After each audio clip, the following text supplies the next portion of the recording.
아버지가 되게 보고 싶었습니다.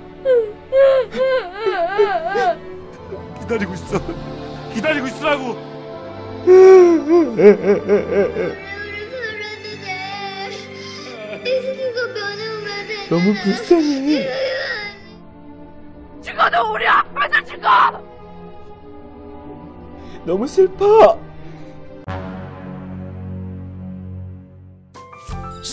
안녕하세요. 범신입니다. 뜬금없이 울어서 당황하셨죠? 오늘 다룰 주제가 너무 슬픈 주제라 한번 해봤는데 앞으로 안 할게요. 보통 영화를 볼 때 내가 원하지도 않았는데 상황이 너무 슬프거나 억울해서 울음이 나오는 경우가 있죠? 저는 영화 국제시장을 봤을 때 Am I your sister? 맞아. 이게 빤히 울리는 장면인 줄 아는데도 불구하고 폭풍 오열을 했던 기억이 있습니다. 보통 이런 상황에서 그 영화가 심파적이다 또는 심파 코드가 있다 이런 말을 사용합니다. 누구나 다 알 법한 빤한 이야기를 가지고 감성팔이를 하고 억지 감동을 줄 때 감동을 위해 영화의 논리성이나 개연성을 개무시하는 자기적이고 인위적인 장면을 가리킬 때 이 심파라는 말이 쓰입니다.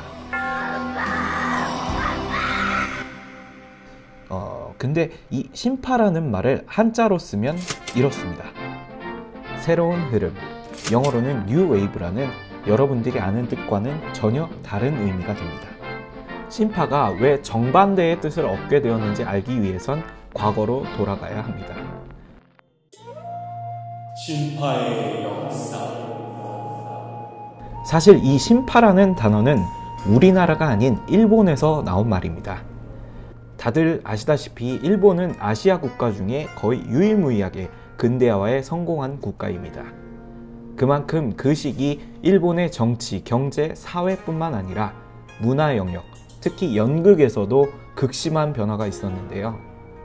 이전까지의 일본의 전통적인 연극은 노와 가부키였습니다. 이 노와 가부키는 지금 우리가 알고 있는 연극과는 조금 달랐습니다. 보통 우리가 연극이나 영화를 볼 때 주인공이 갈등을 겪거나 악당을 물리치거나 이런 스토리가 있는데 노와 가부키는 이러한 스토리텔링보다는 공연자의 의복, 가발, 소도구, 그리고 무대의 균형, 위치 등이 어우러져 한 폭의 움직이는 그림을 만들어내는 게 주 목표였습니다. 즉 실제적인 극의 스토리보다는 형식 자체를 중시했죠. 한편 당시 메이지 정부는 극단적인 유럽화 정책으로 일본 국민들의 엄청난 비판을 받고 있었습니다. 그런데 그때 이 사람이 등장하게 됩니다. 이 사람은 바로 대한민국 사람이라면 모르는 사람이 없는 이토 히로부미입니다. 이토는 메이지 정부 내각 권력을 쥐게 되자 냅다 안보 조례를 공표해 언론과 문화를 탄압하기 시작합니다. 이에 이토 내각에 반대하는 자유당 청년들은 언론을 통한 언로가 봉쇄당하게 되자 자신의 정치적인 입장을 피력하기 위해 일종의 정치 선전극을 만들어냅니다.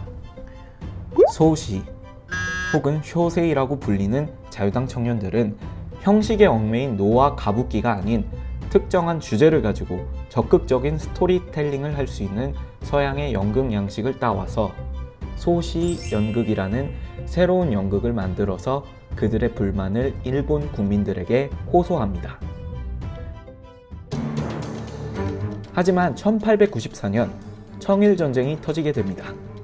이 전쟁 말해 뭐할까요? 유사일의 동북아시아 나라 사이에서 오랑캐, 외놈, 변방국이라는 멸시를 받아오던 일본이 이 거대한 제국을 쓰러뜨린 엄청난 사건이었죠. 근대화의 성공을 이 청일전쟁의 승리로 확인하고 싶었던 일본은 이 전쟁에 국군을 걸다시피 거의 모든 국력을 총동원합니다. 연극 또한 다를 바 없었습니다. 애초에 반정부적인 성격을 가진 소시극은 어느새 청일전쟁에 전황보고를 하는 연극으로 바뀌었고 아니나 다를까 이게 정부와 일본 국민들에게 엄청난 호평을 받았습니다.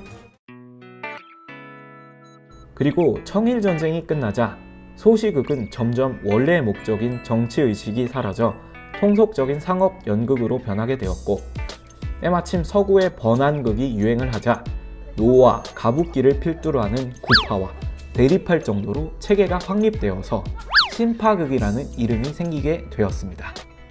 즉, 신파라는 이름은 이 당시 역사적인 입장에서 볼 땐 새로운 경향, 뉴 웨이브라는 뜻이 맞겠죠. 이제 우리나라에서 신파라는 용어가 들어오게 된 배경을 설명드리겠습니다. 1910년 한일 병합이 되고 일본 신파극은 언어만 한국어로 바뀌어서 우리나라로 직수입되었습니다. 하지만 정치극, 군사극의 과정을 거쳐 통속극으로 변모한 역사를 가진 일본의 신파극과는 달리 우리나라의 신파극은 애초에 처음부터 통속극으로 시작되었습니다. 그리고 1920년대 일본의 문화 통치 시기가 되자 한국의 신파극은 독자적으로 발전하게 되었습니다. 그리고 이때 우연성이 남발되고 여성이 희생되고 운명주의적인 결말이 주를 이루는 당시의 가부장적인 사회의 모습이 그대로 반영된 그런 영화들이 성행하게 됩니다. 하지만 이때까지만 해도 신파는 지금의 부정적인 뉘앙스를 가지고 있진 않았습니다. 그렇다면 언제 신파라는 용어가 부정적인 뜻을 갖게 된 것일까요?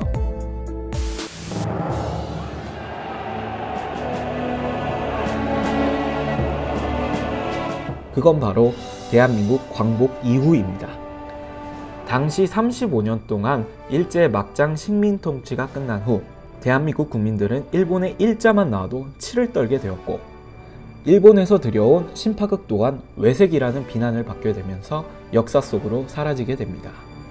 그리고 이때 기존의 신파극을 대체하여 새로운 형식적, 장르적 시도를 했던 영화들이 만들어지게 되고 한국 영화의 중흥기가 시작됩니다. 하지만 문화라는 것은 그렇게 쉽게 사라지는 것이 아니죠. 별다른 노력 없이 쉽게 관객들의 마음을 사로잡을 수 있었던 신파는 일반적인 영화 제작자들의 구미를 당기게 할 수밖에 없었습니다. 1960년대 한국 영화의 중흥기가 끝나고 TV 보급과 함께 군사정권이 시작되자 정치성과 사회 고발성이 없는 신파 영화와 어용 영화가 성행하기 시작합니다. 그리고 이때 신파극이라는 이름만 안 걸었을 뿐 그냥 신파 덩어리 그 자체였던 이런 영화들이 다시금 고개를 들며 대히트를 치면서 신파적 요소는 한국의 흥행영화, 드라마의 필수적인 요소가 되었습니다. 그리고 이후 유신 정권, 군부 독재를 거치면서 한국 특유의 국뽕과 신파가 가미된 영화가 탄생하게 되었습니다. 그리고 그게 수십 년이 지난 현재까지 이어지게 된 것이죠.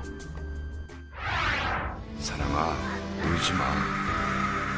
아빠는 이렇게라도 사랑이와 함께 있어서 행복하단다. 모성애와 부성애.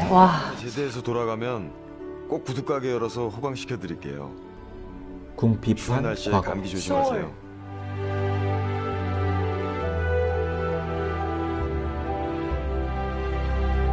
국뽕. 와, 멜로디가 달라진 것 같아. Hey, listen.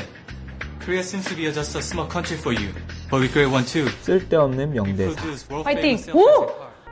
우리가 신파를 그렇게 비난하면서도 아직까지 뿌리 깊게 잔존해 있는 이유는 당연히 사람들로부터 공감을 얻고 인기를 얻으니까 계속 만들어지는 것이겠죠. 하지만 이미 100년 전에 만들어져 흥행이 보증된 요소가 지금까지도 줄곧 양산된다는 게 뭐 욕할 것까지는 아니지만 그래도 썩 그리 유쾌한 일은 아닌 것 같습니다. 어쨌든 오늘은 어쩌다 보니 영화 컨텐츠라기보다는 역사 컨텐츠가 되어버린 범신의. 하지만 영화도 문화의 한 갈래고 문화는 우리가 사는 사회, 역사로부터 파생된 것이기 때문에 이런 내용은 앞으로 계속 다룰 예정입니다. 그러니 범신의 구독, 좋아요, 알람 설정 잊지 마시고 영화와 역사를 넘나드는 핵인싸 지식인이 되어보시길 바랍니다.